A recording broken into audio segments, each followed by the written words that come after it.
Shalom. Hallelujah. भाई बहनों, आज का विषय है पवित्रकरण बाय ग्रेस, अनुग्रह से विश्वास के द्वारा। Sanctification by grace through faith. हम पढ़ेंगे गलती 3। गलतियों अध्याय 3 पद 1 से 14 सब साथ में पढ़ेंगे। अरे निर्बुद्धि गलातियों, किसने तुम्हें मोह लिया? तुम्हारी आंखों के सामने यीशु मसीह तो क्रूस पर चढ़ाया हुआ प्रदर्शित किया गया था। मैं तुमसे केवल इतना ही जानना चाहता हूँ कि तुमने आत्मा को क्या व्यवस्था के कामों से पाया अथवा सुसमाचार को विश्वास सहित सुनने से? क्या तुम इतने निर्बुद्धि हो कि आत्मा से आरंभ करके अब देह की विधि द्वारा पूर्णता तक पहुंचोगे? क्या तुमने इतने कष्ट व्यर्थ ही उठाए? क्या वे सचमुच व्यर्थ थे? जो तुम्हें आत्मा प्रदान करता है और तुम में सामर्थ्य के काम करता है, वह क्या इसलिए करता है कि तुमने व्यवस्था के काम किए अथवा इसलिए कि तुमने सुसमाचार पर विश्वास किया? इसी प्रकार इब्राहिम ने परमेश्वर पर विश्वास किया और यह उसके लिए नीतिमत्वता गिनी गई। अतः यह समझ लो कि विश्वास करने वाले ही इब्राहिम के संतान है। और पवित्र शास्त्र ने आरंभ से यह जानकर कि परमेश्वर विश्वास के द्वारा गैर यहूदियों को नीतिमान ठहराएगा, पहले से ही अब्राहम को सुसमाचार सुना दिया। समस्त जातियां तुम में आशीष पाएंगी। इसीलिए जो विश्वास करते हैं वे विश्वासी अब्राहम के साथ आशीष पाते हैं। परंतु जो लोग व्यवस्था के कामों पर निर्भर है वे शाप के अधीन है, क्योंकि लिखा है, जो कोई व्यवस्था की पुस्तक में लिखी सभी बातों को पालन नहीं करता वह शापित है। इसीलिए यह स्पष्ट है कि व्यवस्था द्वारा परमेश्वर की दृष्टि में कोई नीतिमान नहीं ठहरता, क्योंकि नीतिमान जन विश्वास से जीवित रहेगा। यह प्रभु का शब्द है। प्रभु को धन्यवाद। भाई बहनों, आज का जो विषय है बहुत महत्वपूर्ण है। पिछले बार हमने देखा कि उद्धार का काम, नया जन्म का काम भी अनुग्रह से विश्वास के द्वारा होता है। हमारा कर्मों के द्वारा नहीं है, हमारा कोशिश के द्वारा नहीं है, प्रयत्न के द्वारा नहीं है, हमारा पुण्य कमाने से भी नहीं है।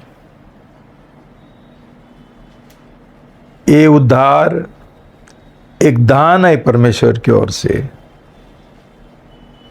जो दान है वो हम कमा नहीं सकते, और जो कुछ हम कमाते हैं वो दान नहीं हो सकते। अभी हमारा नया जन्म होने के बाद, हमारा उद्धार होने के बाद, परमेश्वर का वचन हमको बोलता है,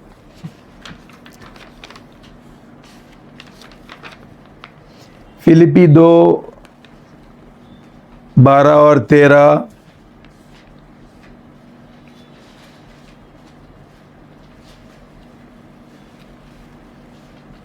फिलिपियो अध्याय 2 पद 12 और 13 पढ़ेंगे।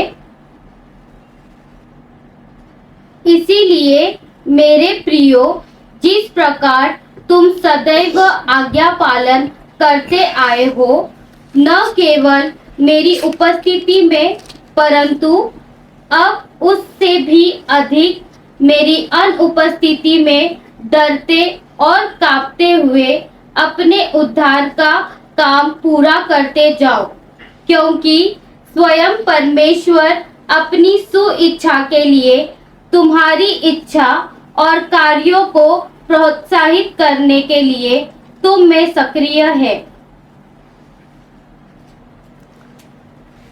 देखो भाई बहनों,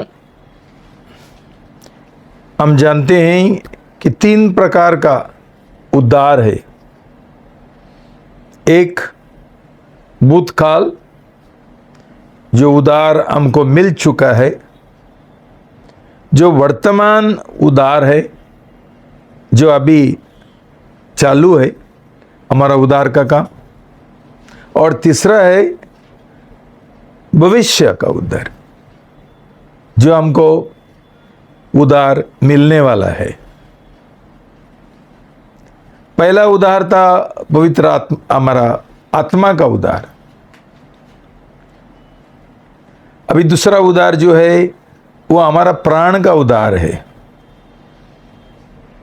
हमारा मन, इच्छा, भावना। और प्रभु का वचन बोलता है कि ये जो उद्धार है उसका हम खेती बाड़ी करने हैं, सिंचाई करने हैं, उसके और काम करना है। तीसरा है जब भी प्रभु यीशु मसीह उसका दूसरा आगमन के समय हमको लेने के लिए आएगा। कभी हमारा व्यक्तिगत मौत होता है तभी, और ना तो समय का अंत में जब प्रभु यीशु मसीह आने वाला है उसका दुल्हन को ले जाने के लिए उस समय। तो भाई बहनों,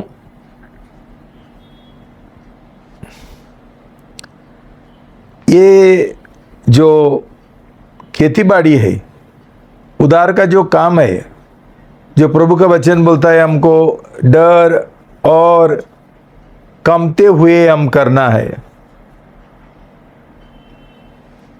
वो कैसा करेंगे? ये काम पवित्रता का काम है। ये पवित्रकरण है, पवित्र बनने का। तो आज हमको पौलुस यही सिखाता है कि जब भी हमारा पहला उद्धार का काम अनुग्रह से विश्वास के द्वारा हुआ,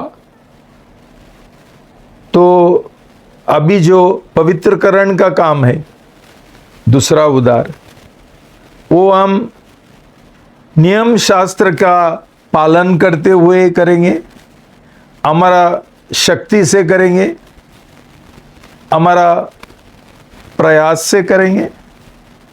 वो भी पवित्र आत्मा के द्वारा, अनुग्रह से, विश्वास के द्वारा होना है, वो नहीं। तो भाई बहनों, ये दुख की बात है कि पूरा दुनिया में ये जो महत्वपूर्ण सच्चाई है वो मसीह लोग समझा नहीं है, और जो प्रचारक है, शिक्षक है, उन्होंने भी उनको सिखाया नहीं। इसका अंजाम क्या हो गया कि आज बहुतेक मसीह लोग नकली मसीह है, नकली उधार लेकर बैठा है। और कभी कभी ये जो प्रचारक है उनका भी उधार नहीं हुआ है, और इसके वजह वो जो पवित्रकरण का काम है वो भी बंद हुआ है, कोई पवित्र होता ही नहीं। जब भी उद्धार का काम अनुग्रह से विश्वास के द्वारा नहीं हुआ तो पवित्रकरण और क्या होगा, यह समझना बहुत जरूरी है। ये क्यों ऐसा हुआ, इसका कारण क्या है? होशेया, उसको हिंदी में क्या बोलते हैं? होशे। होशे 4:6 पढ़ेंगे। होशे अध्याय 4:6।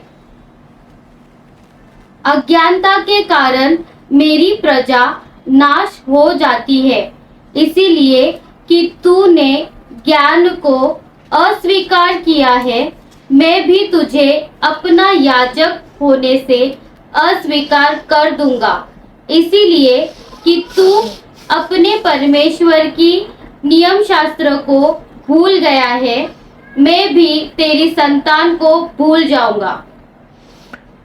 देखो भाई बहनों, ये एक बहुत बड़ा चेतावनी है और एक सजा है। जब भी हम परमेश्वर का जो बुद्धि है, ज्ञान है, उसका इनकार करते हैं, उसका लापरवाही करते हैं, तो हम कैसा सच्चाई का जीवन जिएंगे? सच्चाई हमको आज़ादी देते हैं, लेकिन हम सच्चाई नहीं है। क्यों? हमको परमेश्वर का वचन का, ज्ञान का कोई दिलचस्पी नहीं है।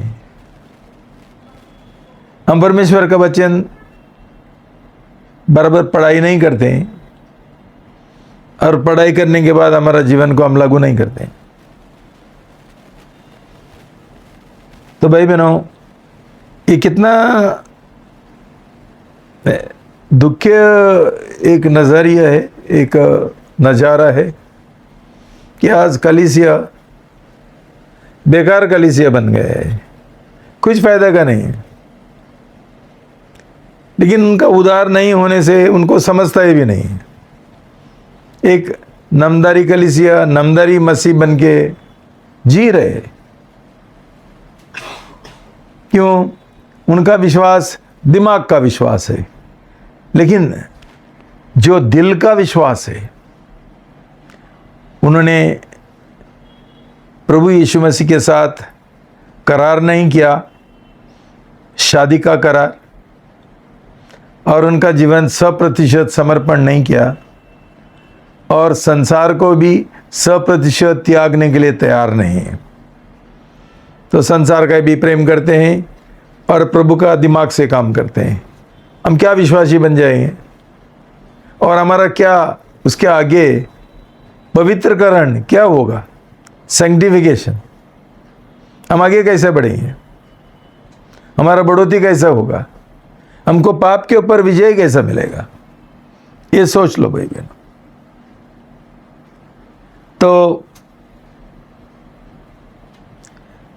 तो प्रभु का वचन हमको बोलता है कि हमने कमते हुए भय के साथ, कमते हुए आदर मान के साथ हम हमारा उद्धार का काम करना है, उसका खेती बाड़ी करना है, उसका सिंचाई करना है। क्यों भाई बहनों? क्यों? ये जो उद्धार है, परमेश्वर बोलता है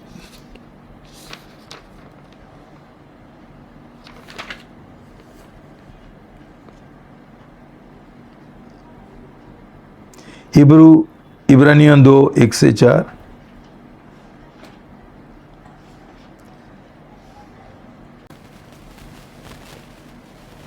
इब्रानियों 2:1-4 पढ़ेंगे।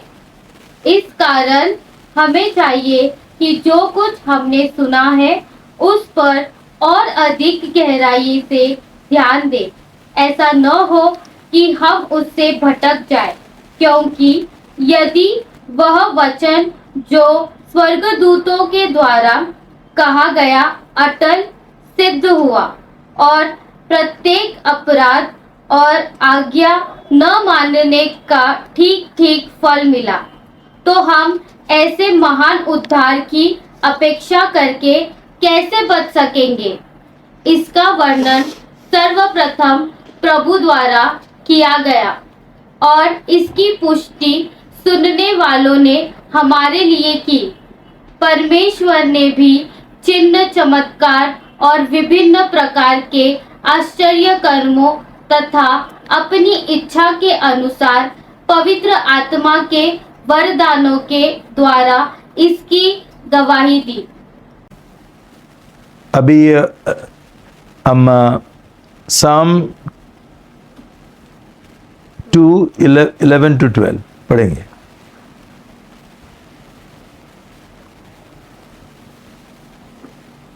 पढ़ेंगे भजन संहिता अध्याय 2, 11 और 12। भय सहित यहोवा की उपासना और आराधना करो और थरथराते हुए मग्न हो।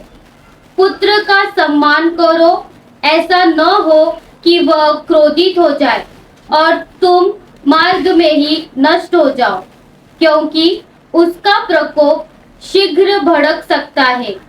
क्या ही धन्य है वे सब जो उसकी शरण लेते हैं। भाई बहनों, ये उद्धार को महान उद्धार बोला है, ग्रेट सल्वेशन। जब भी कुछ मूल्यवान वो महान चीज़ है, उसका हम कभी कैसा ये करने गए, उसका देखभाल करने गए और कैसा उसका फिक्र करने गए, संभालने गए। जब भी परमेश्वर हमको इतना महान बड़ा उद्धार हमको देता है, प्रभु यीशु मसीह का कष्टों के द्वारा लहू बहाने से और मौत पाने से हम ये उद्धार का लापरवाही करते हैं। सोच लो। इसलिए प्रभु बोलता है वो हमारा और क्रोधित हो जाएगा। क्यों? हम उसका अपमान करते हैं जो हमको इतना महान और बेमूल्य उद्धार हमको दे रहे हैं, हम उसको तुच्छ समझते हैं। तो क्यों परमेश्वर हमारा और क्रोध नहीं भेजेगा? ये समझना बहुत जरूरी है। अभी जब भी हमारा उद्धार नहीं हुआ, हम उसका मूल्य समझते ही नहीं है। क्यों? उद्धार हुआ ही नहीं है। आज का जो लोगों का जो बर्ताव है वो इसलिए कि उन्होंने उद्धार पाया नहीं है। ज़्यादा से ज़्यादा जो मसीह रविवार को आते हैं, थोड़ा कुछ सुनते हैं, वो प्रचारक ने बराबर कुछ सिखाया तो ना, तो ये प्रचारक भी कुछ भी टाइम पास कुछ भी बोलते और जाते हैं। तो बाद में पढ़ाई कौन करते हैं? वो जीवन को एप्लीकेशन लागू कौन करते हैं? ये सब कुछ है ना। इसलिए प्रभु का वचन बोलता है भय यानी कमते हुए। कभी हम ऐसा करेंगे जब भी हम ये उद्धार का जो मूल्य है हम समझेंगे। तो भाई बहनों, अभी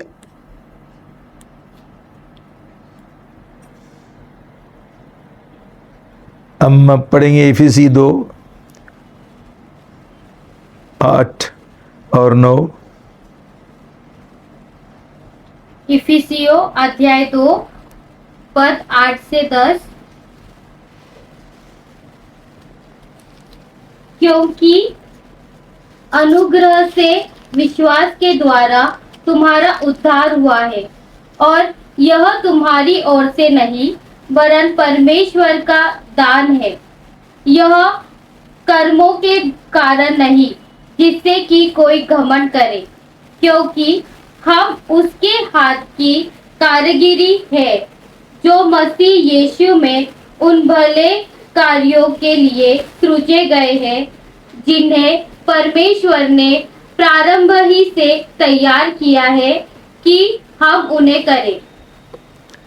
भाई बहनों, वो जो पहला भाग है हम पिछला संडे सीखा है, वो दूसरा जो भाग है हम आज सीखेंगे। उधर परमेश्वर का वचन बोलता है कि 10 क्योंकि हम उसके हाथ की कारीगरी है जो मसीह यीशु में उन भले कार्यों के लिए सृजे गए हैं जिन्हें परमेश्वर ने प्रारंभ ही से तैयार किया कि हम उन्हें करें। देखो भाई बहनों, पिछले बार मैंने तुमको सिखाया भले काम जो है वो उधार का पहला हो सकता है और उधार के बाद। प्रभु का वचन हमको बोलता है जो भले काम है जिसके द्वारा हमको पुण्य मिलता है वो क्या है? मेले चितले का समान है, गंदा है। प्रभु का सामने उसको कोई उसका वैल्यू नहीं है, मूल्य नहीं है, कीमत नहीं है। क्यों?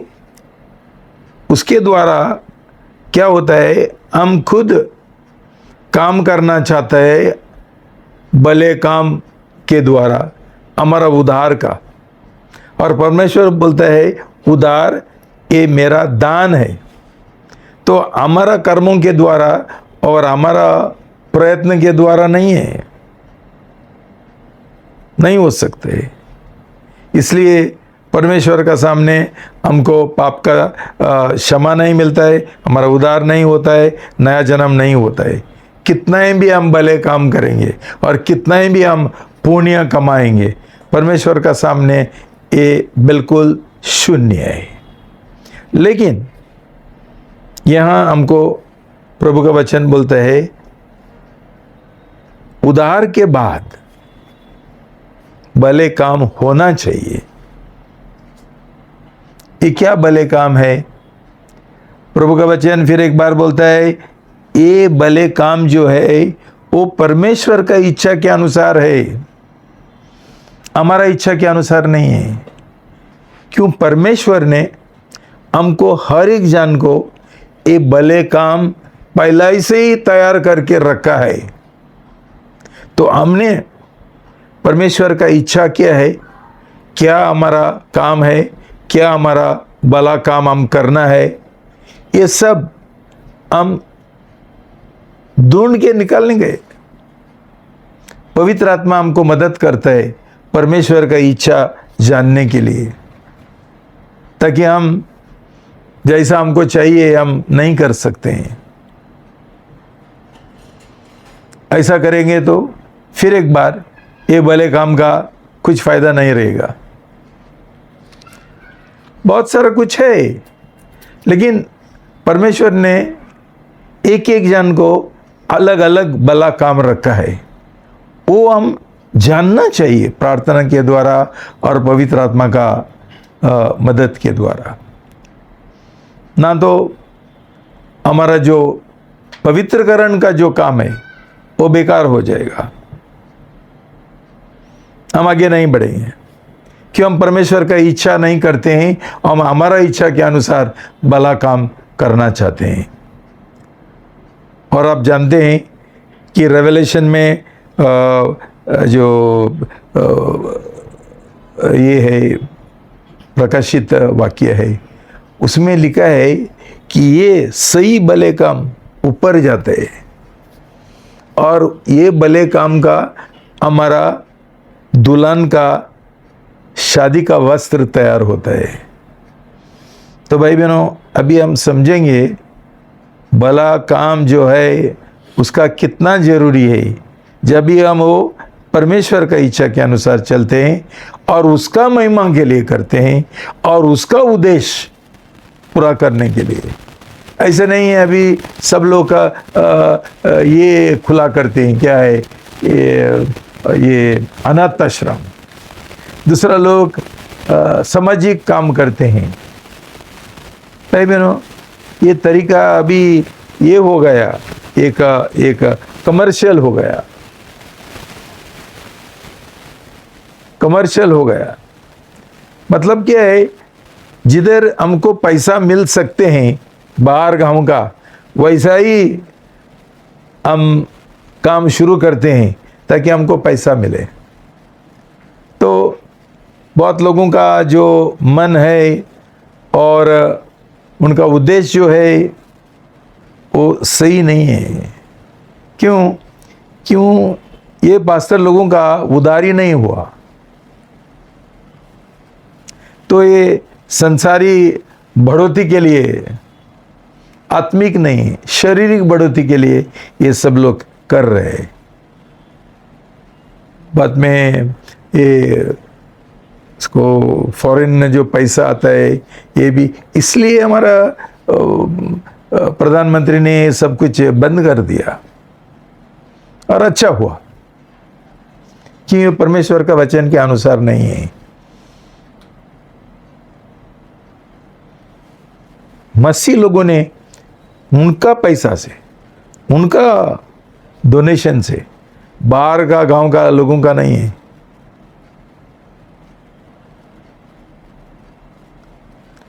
तो भाई बहनों, ये हम ध्यान में रखना बहुत जरूरी है। क्यों ना, तो हमारा जो पवित्रकरण है वो अनुग्रह से विश्वास के द्वारा नहीं होगा। देखो भाई बहनों, जब भी हमारा नया जन्म हुआ तभी हमको पवित्र आत्मा दिया गया है। काहे के लिए? हमारा इच्छा के अनुसार जीने के लिए। वो पवित्र आत्मा का मदद लेते हुए हम परमेश्वर का इच्छा जानने के लिए। भाई बहनों, जो हम शरीर के अनुसार, शारीरिक तौर से जो कुछ हमने शुरू किया बिजनेस, उसके ऊपर कभी परमेश्वर का आशीर्वाद नहीं रहेगा। उल्टा हमारा आत्मिक जीवन में एक रुकावट बन जाएगा। हाँ, पैसा सहित मिलता ही होगा, लेकिन उसमें ही हम अटक जाएंगे, फंस जाएंगे। तो ऐसा कुछ है तो बंद करो, और फिर एक बार पवित्र आत्मा के पास जाओ और बोलो, पूछो, जानकारी ले लो। भाई बहनों, हमारा जीवन में उधार का पहले और उधार के बाद भी अनुग्रह से, विश्वास के द्वारा हम जिएंगे। हमको कभी कुछ कम नहीं होगा भाई बहन, और सब कुछ बराबर होगा। यह हम समझना चाहिए। हाँ, हमको कठिन लगता है, लेकिन हमको नया जन्म चाहिए और उधार चाहिए। उसमें पैचवर्क मत करो। त्यागने गए तो बराबर त्याग दो। सोचो मत क्या हो जाएगा, कुछ नहीं होगा। प्रभु के पास बहुत बहुत तरीका है हमको आशीर्वाद देने के लिए, जो हम कभी सोचा भी नहीं। देखो, हम बोलते हैं लोगों को रविवार को काम मत करो,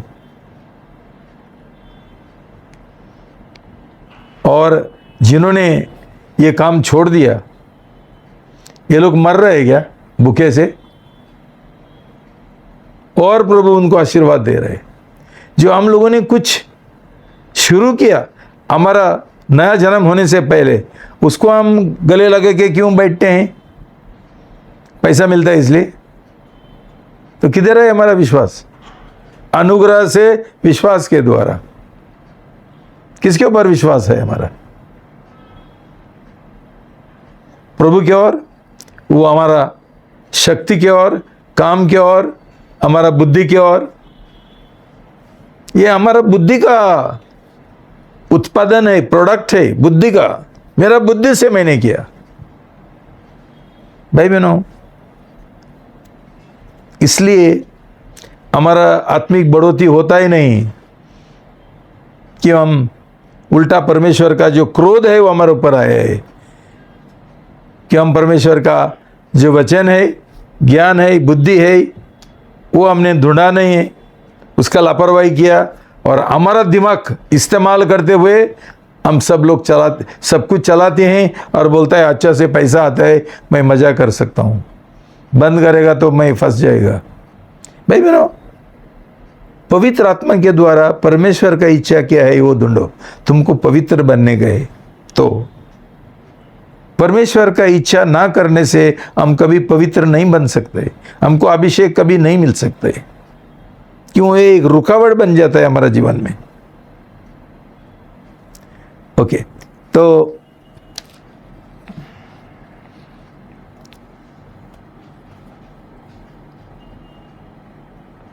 हम ये ध्यान में रखने गए कि हमारा उद्धार होने दो और हमारा पवित्रकरण होने दो। हमारा प्रयत्न से और हमारा बुद्धि का के काम से कभी नहीं होते, कभी नहीं होते। और हम परमेश्वर का इच्छा के अनुसार जिएंगे, तुमको कभी कुछ कम नहीं होगा। इफिसी 1:3, इफिसियों अध्याय 1 पद 3, हमारे प्रभु यीशु मसीह का पिता परमेश्वर धन्य हो, जिसने हमें मसीह में स्वर्गीय स्थानों में सब प्रकार की आत्मिक आशीषों से आशीषित किया है।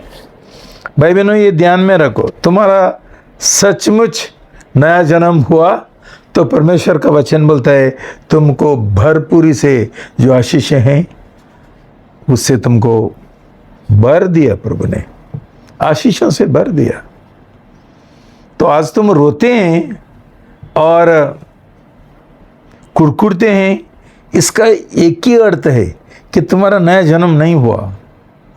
नया जन्म होता था ना, हमको कुछ कमी नहीं होते, हमको आत्मिक आशीषों से भरा है और उसके साथ साथ भौतिक आशीषों से भी भरा है। ऐसा नहीं है तो बड़ा चिन्ह मार्ग, चिन्ह प्रश्न चिन्ह है, क्वेश्चन मार्क। सोचो भाई बहनों, वापस जाओ पवित्र आत्मा के पास और पूछो। ये मत करो, जिद्दीपन मत करो, you will be the losers. तुम को बैठेंगे और आत्मिक जीवन में कुछ नहीं होगा। नामधारी मसीह बनेंगे, नामधारी सेवकाई करेंगे, नामधारी जीवन जिएंगे, दुनियादारी बन जाएंगे, लेकिन उदार भी नहीं है और पवित्रता भी नहीं है।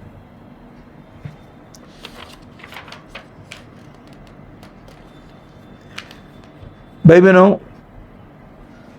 मैं तुमको ये बात बोलना चाहता हूं कि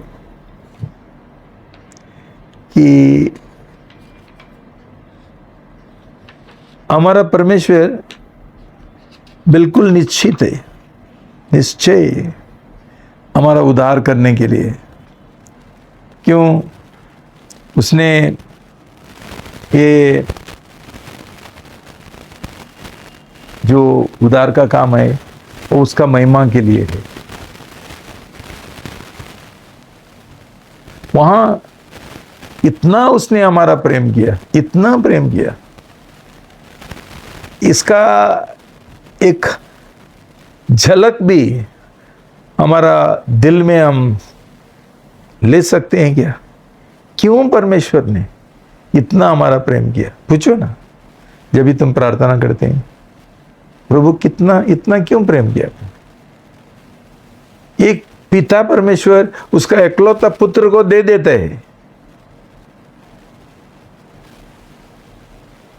हमको ये चीज बात कितना कठिन होता था, हमारा एकलौता पुत्र को। अब्राहम को भी एकलौता पुत्र को देने के लिए परमेश्वर ने बोला, और उसने अनुग्रह से, विश्वास के द्वारा, खुशी से, आनंद के साथ दे दिया। इसका मतलब क्या है मालूम भाई बहनों? इसमें ना हमारा उदार का जीवन में और पवित्रकरण का जीवन में करार का जरूरी है। और मैं बोल सकता हूं, मेरा थोड़ा अनुभव से, कोई बराबर करार नहीं करते, सिर्फ करार पढ़ते हैं, कौन करार नहीं करते? क्यों? उनका जीवन में ये लोग, उनका माँ बाप का भी प्रेम त्यागने के लिए तैयार नहीं है, बच्चों का भी प्रेम त्यागने के लिए तैयार नहीं है, नौकरी का भी प्रेम त्यागने के लिए तैयार नहीं है, संसारी बातों को त्यागने के तैयार नहीं है। क्यों? ये लोगों ने कभी करार नहीं किया, शादी का करार प्रभु यीशु के साथ। ये तुमको मैंने बहुत बार सिखाया। एक अमीर लड़का हमको मिलेगा जिसके पास बहुत बड़ा बिजनेस है, उसका पत्नी कभी ये करती है क्या? चिंता करती है? कभी करती है? और हमारा दुल्हन क्या है? महान परमेश्वर, जिंदा परमेश्वर है, ये सब उसने बनाया। और हम बोलते हैं हम उसके साथ शादी किया, करार किया शादी का, और बाद में इधर बैठ के रोते हैं, मेरे पास कुछ नहीं है, सब कुछ खलास हो गया, कुछ नहीं, अभी मैं चिल्लर गिन रहा हूं। भाई बहनों, ये सब बातें मैंने सुना है भाई, लोगों का मुंह से। क्यों? जो मेरा लीडर है उनका मुंह से सुना है मैंने। क्या बोलूं? दुख की बात है, नया जन्म नहीं हुआ। ये लोगों का शादी ये लोगों ने किया ही नहीं। उनका विश्वास दिमाग का विश्वास है प्रभु यीशु की ओर, महान परमेश्वर की ओर नहीं है। हम सोचते हैं वो अविश्वास योगी है, बेकार है और लाचार है, वो हमको क्या मदद करेंगे। लेकिन भाई बहनों, ये सोचो, तुम्हारा विश्वास प्रभु यीशु की ओर 100% नहीं है, 1000% होना मांगता था। और देखो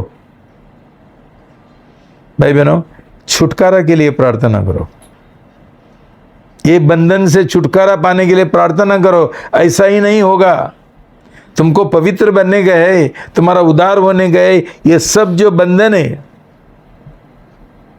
संसारी बंधन है, शैतान ने हमको ये चीजों के द्वारा बंधन में रखा है। हम सिर्फ दुष्ट आत्मा का बंधन में सोचते हैं, लेकिन ये भी बंधन है। हम बोलते हैं हम नौकरी छोड़ नहीं सकते, हम रविवार को काम करना है, और ये वो वगैरह सब कुछ, ये बंधन है।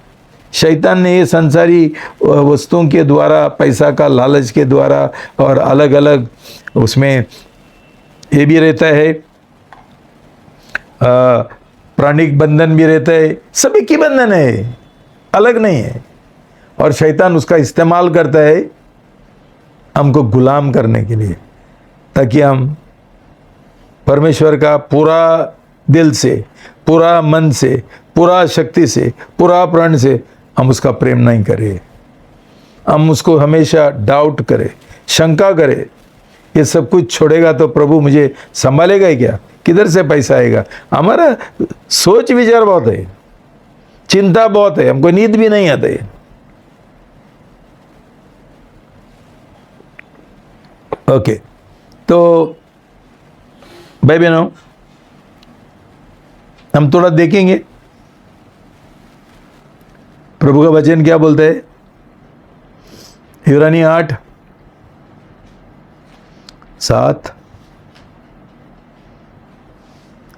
13। इब्रानियों अध्याय 8 पद 7 और 13। 13 पहला पढ़ो। पद 13 पहले पढ़ेंगे। जब उसने कहा एक नई करार, तो उसने प्रथम करार को पुरानी ठहरा दिया, क्योंकि जो पुरानी और जीर्ण हो रही है वह लुप्त होने पर है। पद 7 पढ़ेंगे। यदि पहली करार निर्दोष होती तो दूसरे के लिए अवसर ही नहीं ढूंढा जाता। तो भाई बहनों, ये जो मूसा का जो 10 आज्ञा का करार है, परमेश्वर बोलता है वो दोषी है, उसमें उसको कुछ गलती मिला है। परमेश्वर का वचन हमेशा बोलता है परमेश्वर का नियम शास्त्र पवित्र है, आत्मिक है, सही है। और उसका उद्देश्य क्या था? लोगों को बताने के लिए परमेश्वर का स्टैंडर्ड, जीवन का स्टैंडर्ड, दर्जा कैसा होना चाहिए हमारा जीवन, इतना ही। और उसका गलती क्या है कि उसमें ये नियम शास्त्र का जो करार है मूसा को जो दिया और इजरायली लोगों के साथ जो किया, उसमें कोई शक्ति नहीं था।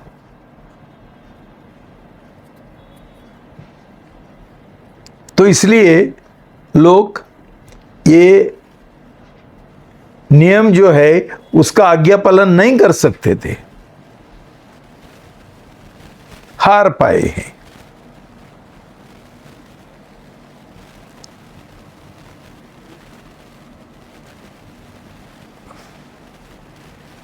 पुराना करार में एक व्यक्ति है जिसको परमेश्वर बोलता है वो मेरा दिल के अनुसार है, और वो है दाऊद। उसके बारे में एक्स में लिखा है 13:22। प्रेषितों के काम 13 पद 22। फिर उसे हटाने के पश्चात उसने दाऊद को उनका राजा बनाया, जिसके विषय में उसने साक्षी दी और कहा, मुझे एक मनुष्य ईशे का पुत्र दाऊद मिला है, जो मेरे दिल के अनुसार है और जो मेरी सारी इच्छाएं पूरी करेगा। भाई बहनों, वो कौन सा करार का व्यक्ति था जो करार फेल हो गए? नियम शास्त्र का करार जो मूसा को दिया था। क्या किया दाऊद ने?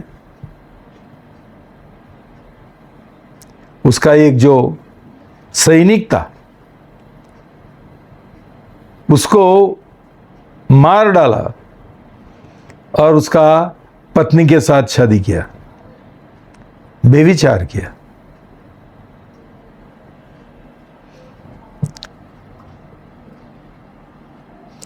इज़राइल का भाई बहनों 1005-6 साल का समय एक जन भी मनुष्य नीतिमान नहीं हुआ। क्यों? ये जो नियम शास्त्र का जो करार है वो किसी को नीतिमान करने के लिए परमेश्वर ने नहीं दिया था, सिर्फ उनको एक मार्ग दिखाने के लिए कैसा जीवन जीना है। लेकिन ये नियम शास्त्र उनको शक्ति नहीं दे सकता था। सब लोग पाप में गिरा।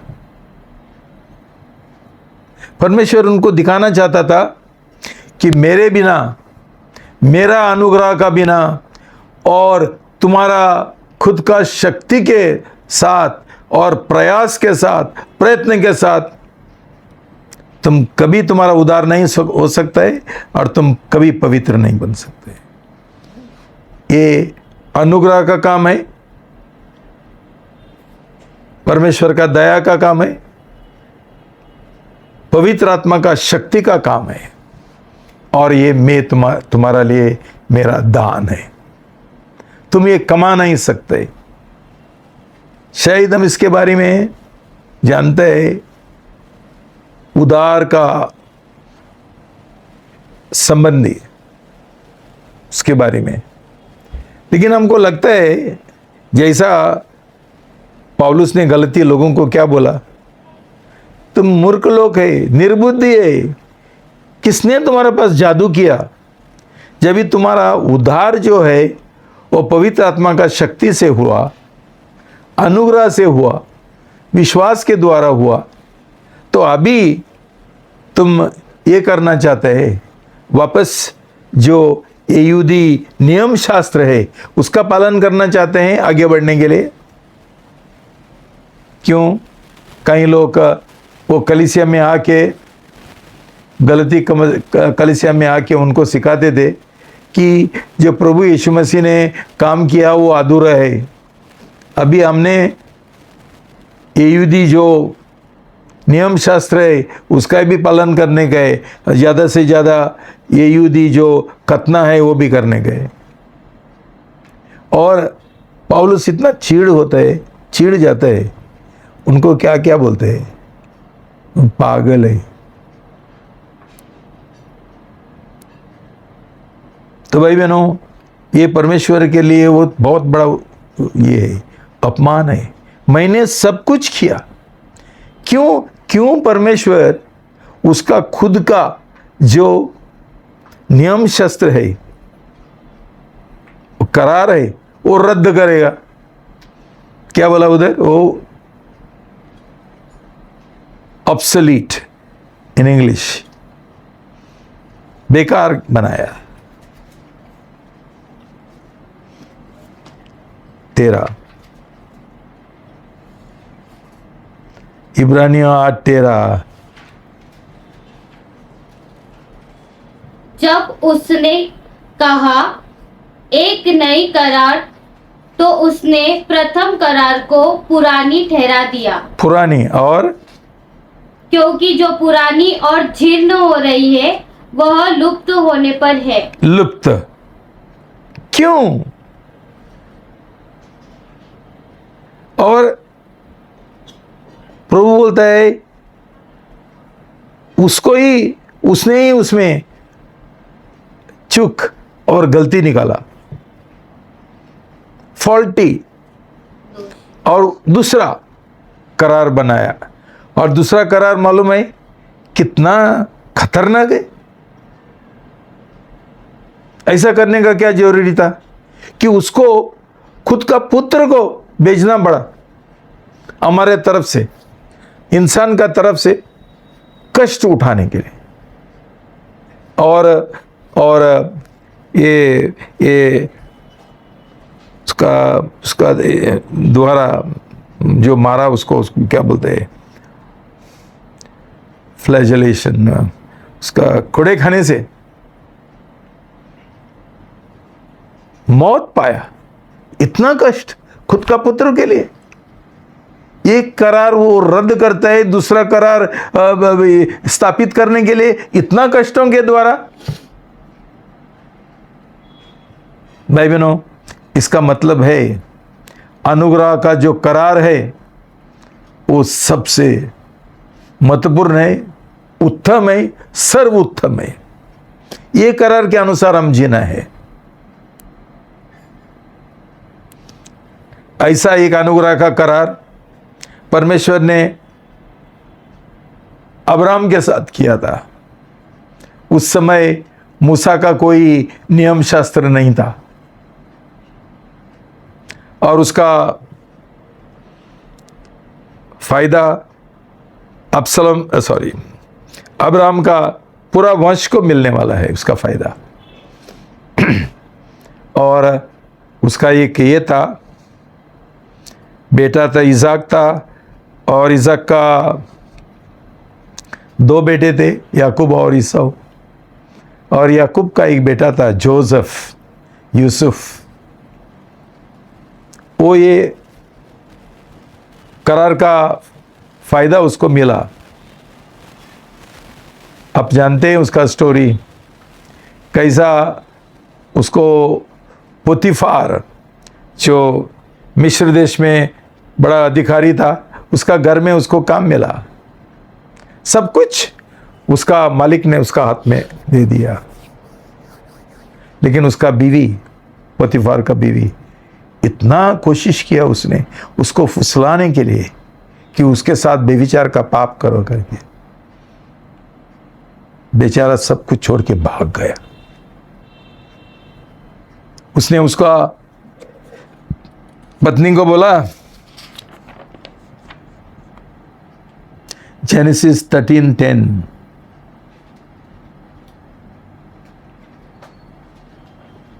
उत्पत्ति 9 और 10। उत्पत्तियों 39 का 9 और 10।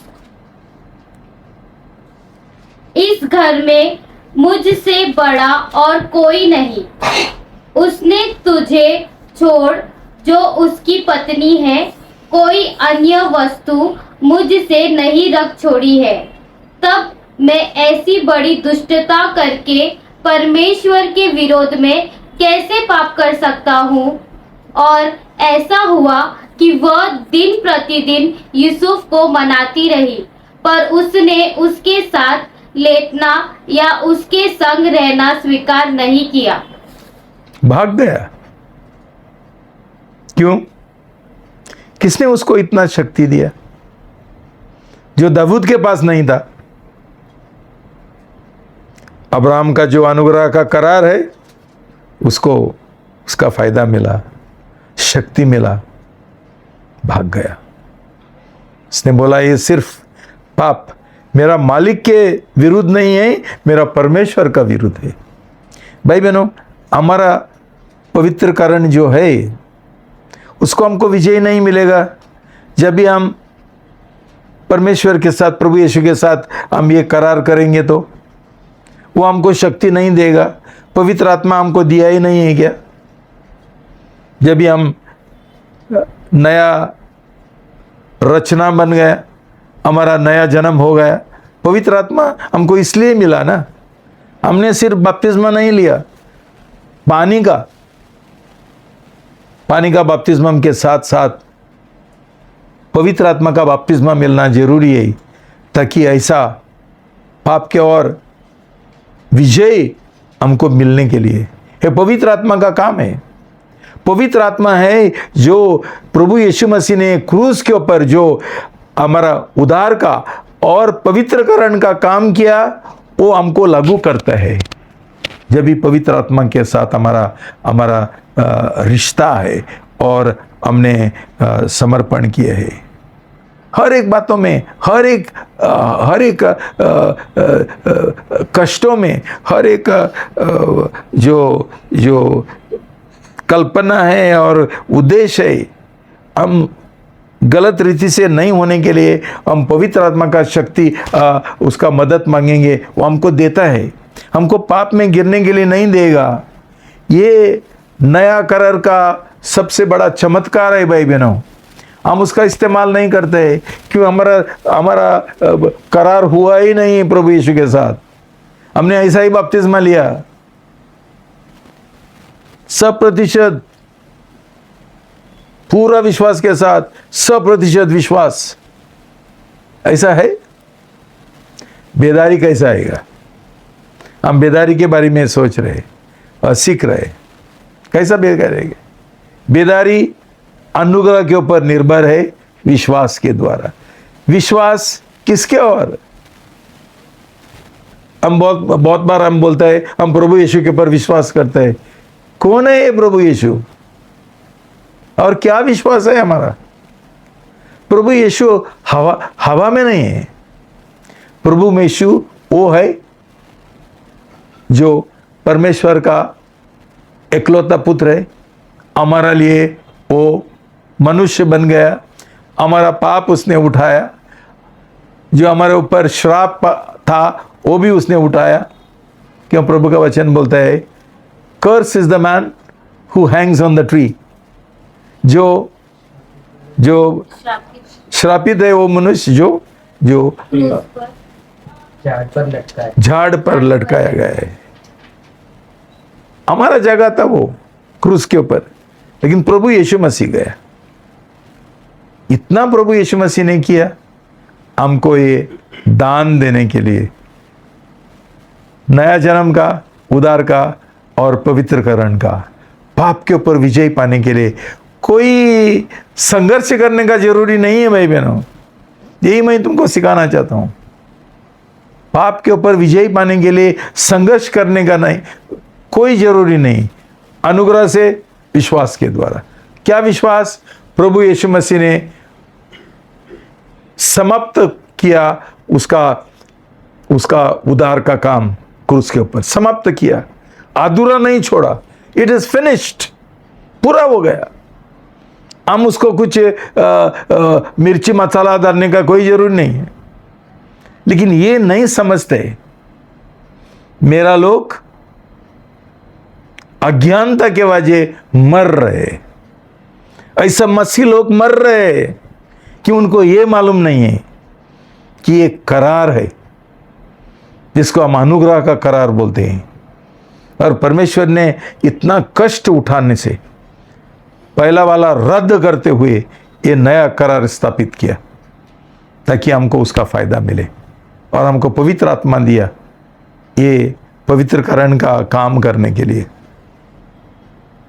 भाई बहनों, ये लहू, ये पवित्र लहू, भाई बहनों, उसमें शक्ति है। हम मदद ले सकते हैं। ये लहू हमको पाप से और शैतान का हर एक परीक्षा से हमको दूर रख सकते हैं और हमको विजय दे सकते हैं। भाई बहनों, ये समझना बहुत जरूरी है। भाई बहनों, ये हमारा इसको लागू करने का, खुद को लागू करने का बहुत जरूरी है। भाई बहनों,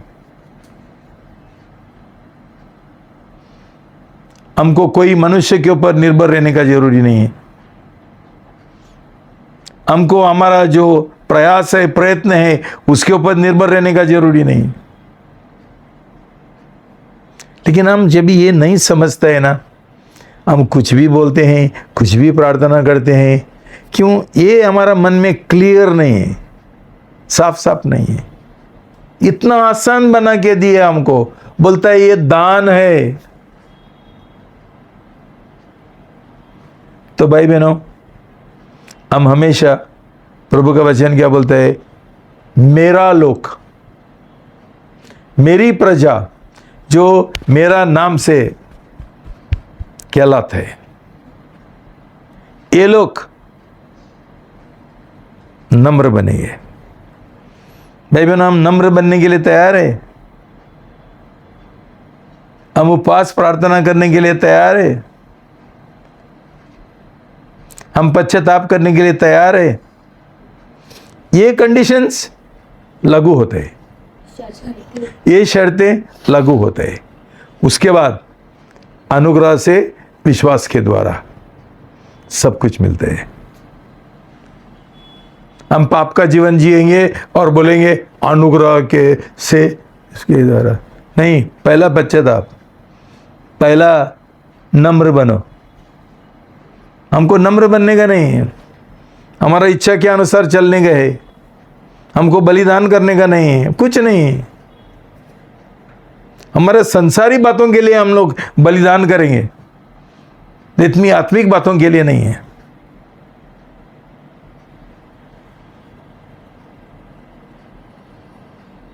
भाई बहनों, दूसरा सब चीज जो हम करते हैं ना, वो एक कदम है, उपाय है। ये हमारा अनुग्रह का जीवन और विश्वास का जीवन सही रीति से चलने के लिए। समझो एक्ट्स ऑफ द एपोस्टल्स, ये प्रेषितों का काम, उधर 2:42 ना, 2:42 है। उधर क्या लिखा, बोलो बाय हार्ट।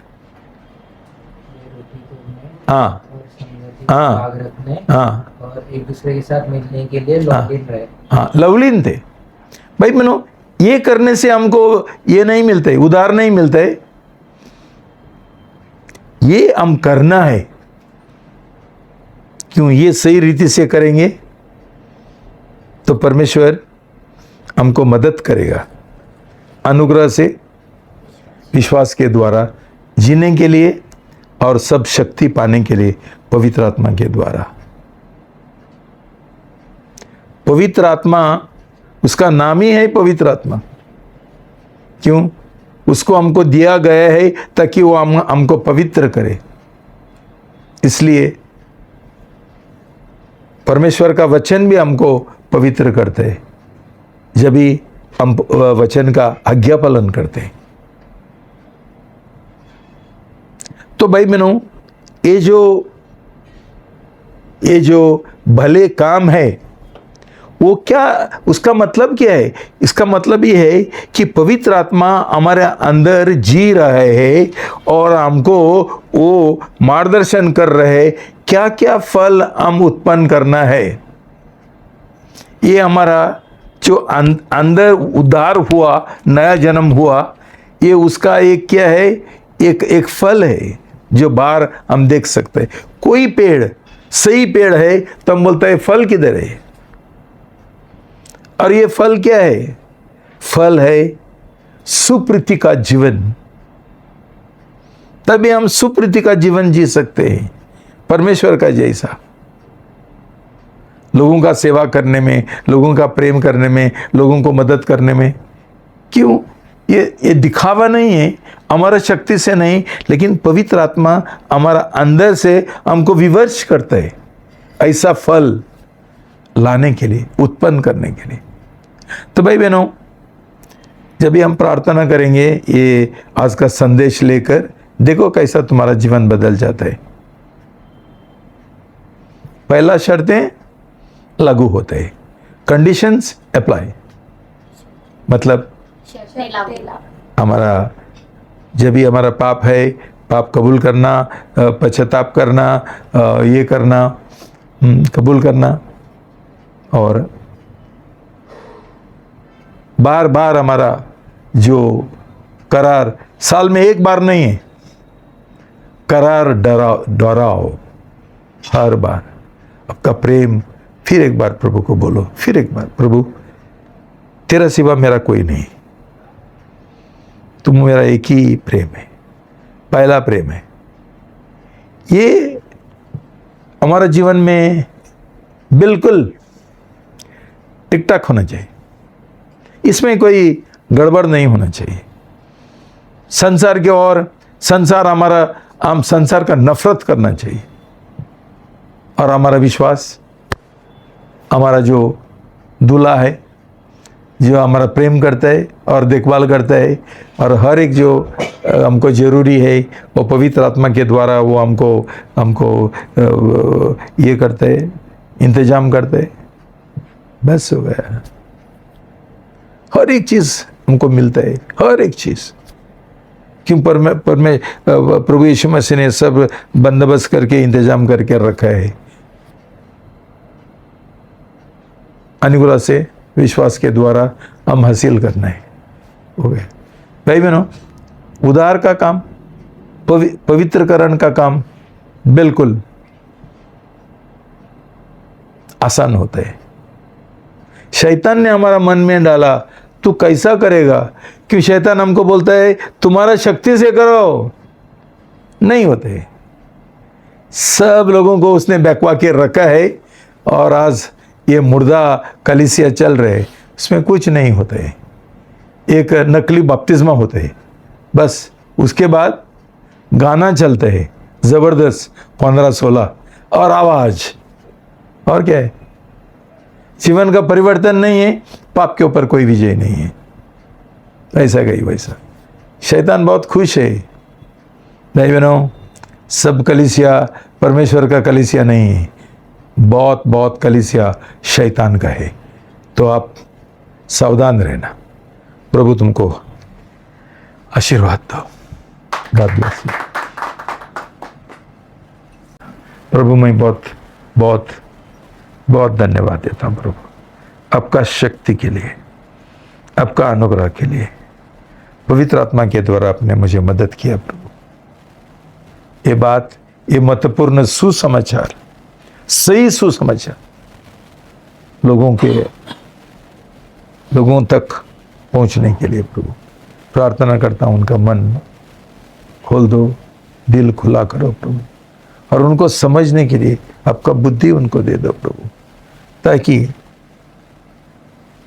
जो लोगों का उद्धार सही रीति से नहीं हुआ और जो लोगों का पवित्रकरण का काम बराबर नहीं चलते, ये आपका वचन के द्वारा, आपका ये संदेश के द्वारा आप उनको मदद करो प्रभु, और ये सच्चाई खुला करो, और आज्ञा पालन करने के लिए, कदम उठाने के लिए उनको मदद करो प्रभु।